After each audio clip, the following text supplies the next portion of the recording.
Family reunion visa Islamabad embassy Pakistan के लिहाज से मैंने कुछ वीडियो जो हैं वो अपने यूट्यूब चैनल पे अपलोड की हैं और कुछ एक साल पहले भी मैंने की हैं, यानी लास्ट ईयर भी, और कुछ अभी भी मैंने की हैं।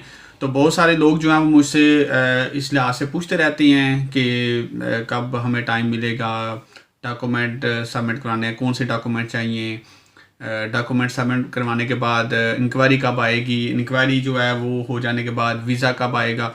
बहुत सारे सवालात होते हैं जो बाद दफ़ा मैं रिप्लाई नहीं कर पाता, तो मैंने सोचा मैं आज एक वीडियो की शक्ल में उन सवालात के जवाब देता हूं ताकि और भी जो लोग हैं जिनके कोई डाउट्स हैं इस लिहाज से वो क्लियर हो जाएं। तो मैं हूं मलिक मंसूर अहमद और आप देख रहे हैं MH TV फ्रैंकफर्ट। अगर आपने अभी तक चैनल को सब्सक्राइब नहीं किया तो इस तरह की मुफीद मालूमात हासिल करने के लिए कि आपको इस तरह की मालूमात मिलती रहें तो MH TV फ्रैंकफर्ट को सब्सक्राइब करें, साथ आगे घंटे के बटन को प्रेस करें। तो चले हम चलते हैं। सबसे पहला जो मुझे एक कमेंट जो है वो आया है, उसमें मुझसे पूछा गया है कि सर मैं अपनी मेल को कंफर्म कर दिया है जो मुझे एम्बेसी की तरफ से आई थी, अब उस मेल को दोबारा रिप्लाई करने की ज़रूरत है।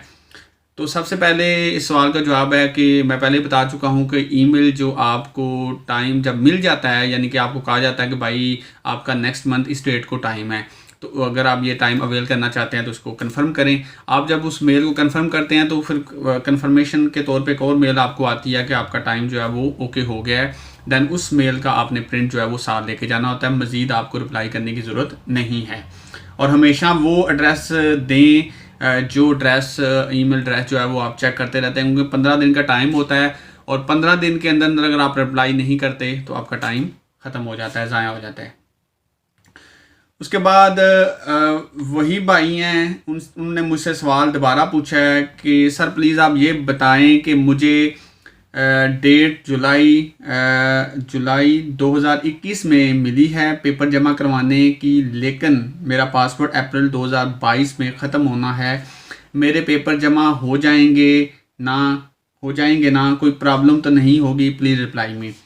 तो अब इसका जवाब ये है कि बेहतर तो ये होता है जब आपको पता हो कि ये सूरत हाल है, आपने टाइम अप्लाई किया हो, तो बेहतर होता है कि आप अपना पासपोर्ट दोबारा रिन्यू करवा लें, ज़्यादा अच्छा होता है। क्योंकि अगर जुलाई में आपको टाइम मिला है तो अब आप देखें जुलाई के बाद आगे आपका अप्रैल 6 मंथ वैलिड पासपोर्ट वो कहते हैं, लेकिन कल को जब आपको वीज़ा फ़र्ज़ करें मिलता है और आपका पासपोर्ट जब वीज़ा मिलता है तब तक आपका पासपोर्ट एक्सपायर हो जाता है या एक्सपायर होने की डेट को पहुंच जाता है, तो फिर हो सकता है आपके लिए एयरपोर्ट पे मसला बने या इधर आगे प्रॉब्लम बने, दोबारा आपको रिन्यू करवाना पड़े।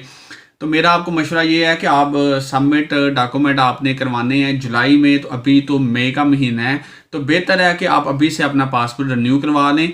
और अगर आप रिन्यू पासपोर्ट करवाते हैं, अगर आपको ये मसला है कि आपने जो टाइम दिया हुआ है, तो भाई जब आपका पुराना पासपोर्ट आपके साथ होगा तो आप नया पासपोर्ट जब अप्लाई करते हैं तो वो पुराने वाला पासपोर्ट साथ होगा, कोई टाइम का मसला नहीं बनेगा, क्योंकि आपको होगा पासपोर्ट नंबर चेंज हो जाएगा। तो वो जब आपके पास पुराना पासपोर्ट होगा तो आप बता सकते हैं आपने ये न्यू रिन्यू किया। लेकिन फिर भी अगर आपको डर है तो फिर आप पहले डॉक्यूमेंट सबमिट करवा लें, फिर उनसे बात करें कि मेरा ये पासपोर्ट एक्सपायर होना है तो मैं दोबारा से रिन्यू करा के आपको जो है पेपर वो सबमिट करवा दूं। तो ये आप उनसे भी पूछ सकते हैं। उसके बाद नेक्स्ट क्वेश्चन जो था, फिर उसी भाई ने दोबारा पूछा है कि भाई मैंने इस्लामाबाद की अपॉइंटमेंट जो है वो अप्लाई की थी तो मुझे कराची रेफ़र कर दिया गया है, अब मैं क्या करूं। तो भाई मैं आपको बता दूं बाकी भी तमाम सुनने वालों को कि इस्लामाबाद एम्बेसी में क्योंकि रश होने की सूरत में ज़्यादा, क्योंकि वहाँ पे चीज़ें कंट्रोल नहीं हो पा रही, तो उन्होंने बहुत सारे लोगों को कराची रेफ़र किया। लेकिन आप ये याद रखें कि आपने टाइम हमेशा इस्लामाबाद एम्बेसी का अप्लाई करना है, वो एम्बेसी की मर्ज़ी है, वो आपको इस्लामाबाद में ही डील करते हैं या कराची भेजते हैं।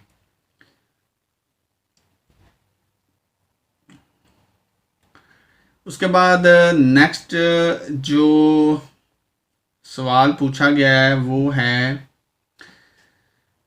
रिप्लाई प्लीज़, मैं उधर जाके सीखना चाहता हूँ, हमारे इधर सीखने वाला भी पास कोई नहीं।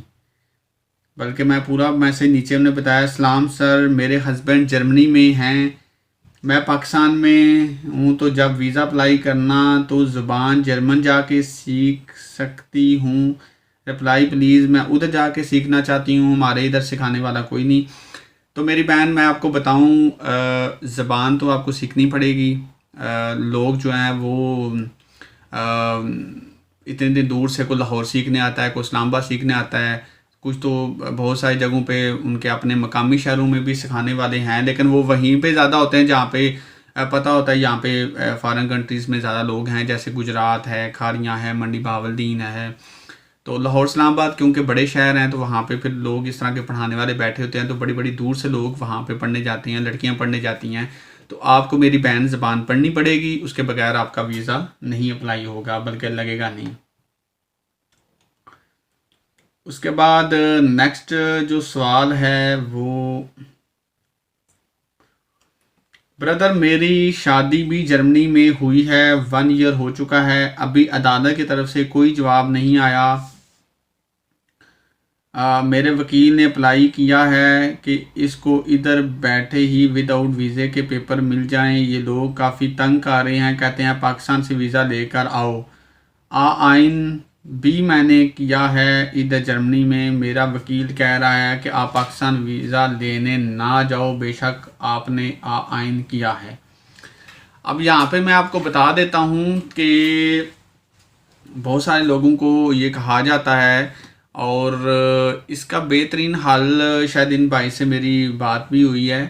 तो देखें, एक तो ये तरीक़ाकार होता है कि जैसे यहाँ पे किसी की डोल्डिंग लगती है या किसी का वीज़ा ख़त्म हो जाता है, तो डिपोर्टेशन होने का ख़तरा होता है, तो ऐसे लोगों को यही कहा जाता है कि या तो किसी कोर्स में एडमिशन ले लें, लैंग्वेज सीखने लग जाएं, कोई भी हाउस बिल्डिंग कर लें, शुरू कर दें, तो इस लिहाज से बचत हो जाती है। अब क्योंकि ये वाला जो मामला है, इसमें बेहतरीन जो हल है वो ये है कि अगर आपके यहाँ अल्लाह ताला आपको औलाद की नेमत से नवाजता है, आप इस लिहाज से प्लानिंग करते हैं, तो ये भी एक आपके लिए मुस्बत चीज़ हो सकती है, यानी आपको वो नहीं बेचेंगे।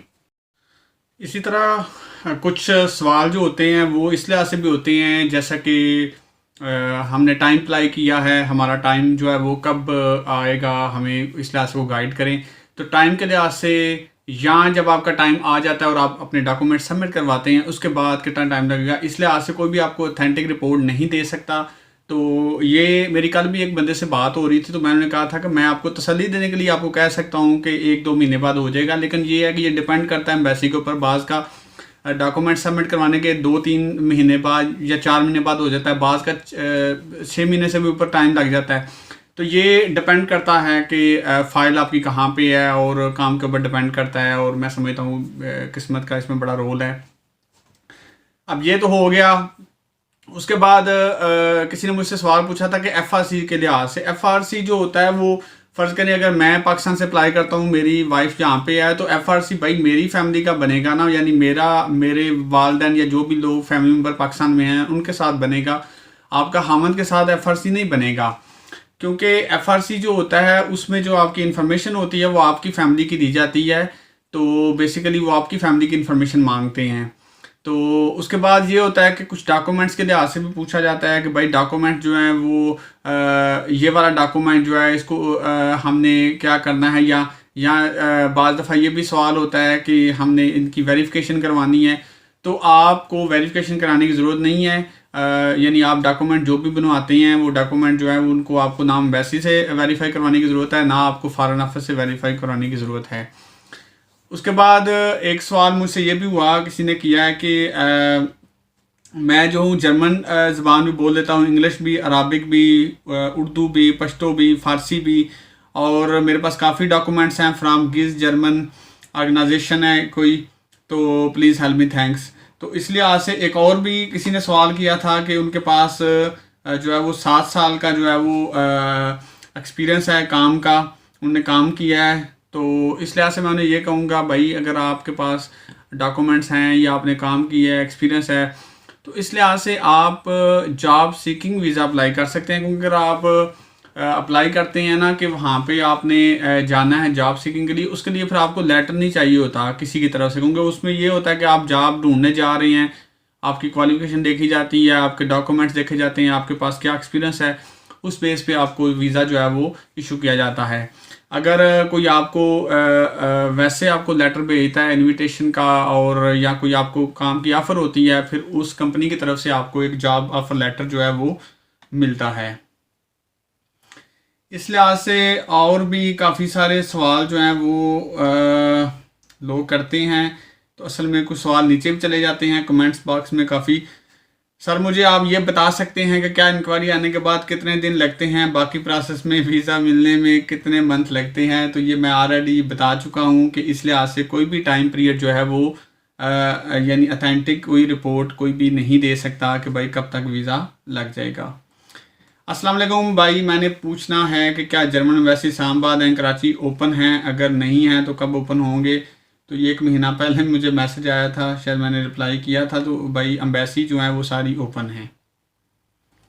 इस लिहाज से जो है मज़ीद भी सवालात जो होते रहते हैं, तो मेरी ये कोशिश थी कि मैं एक वीडियो की शक्ल में आपको तमाम वो चीज़ें बताऊं।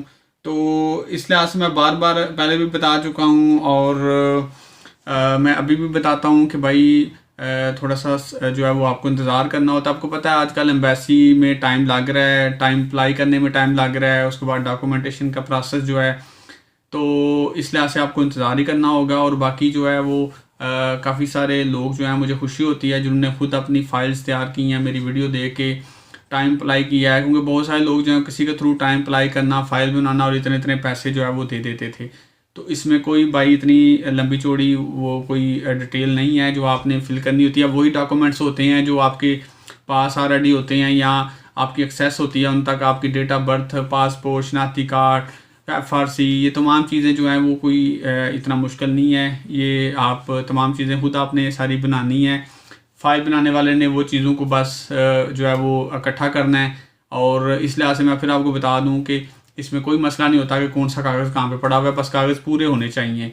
और सबसे ऊपर जो है वो आपकी एप्लीकेशन जो है वो आपकी ऊपर होनी चाहिए, और 2 तस्वीर आपकी और आपके पार्टनर की ऊपर होनी चाहिए बस। तो उम्मीद करता हूँ जो सवाल मुझसे पूछे गए हैं मैंने उनकी कोशिश की है इस वीडियो में आपको तमाम सवाल जो उनके जवाब देने की, और मज़ीद भी सवाल मुझसे होते रहते हैं। तो इस लिहाज से यही कहूँगा कि कोई इतना मुश्किल काम नहीं है, तो इसको इतना जो है वो ज़्यादा प्रेशराइज़ नहीं होने की ज़रूरत है। आपका अगर टाइम अप्लाई आपने किया हुआ है तो इंतज़ार करें, अगर आपका टाइम आ गया, डॉक्यूमेंट सबमिट करवाए हैं, दैन फिर भी आप इंतज़ार करें। अल्लाह ताला इंशाल्लाह आपके लिए बेहतर करेगा। वीडियो पसंद आने की सूरत में वीडियो को लाइक और कमेंट ज़रूर किया करें। आपकी वीडियो के ऊपर कमेंट करना, आपकी राय जो है वो मेरे लिए बड़ी मानी रखती है।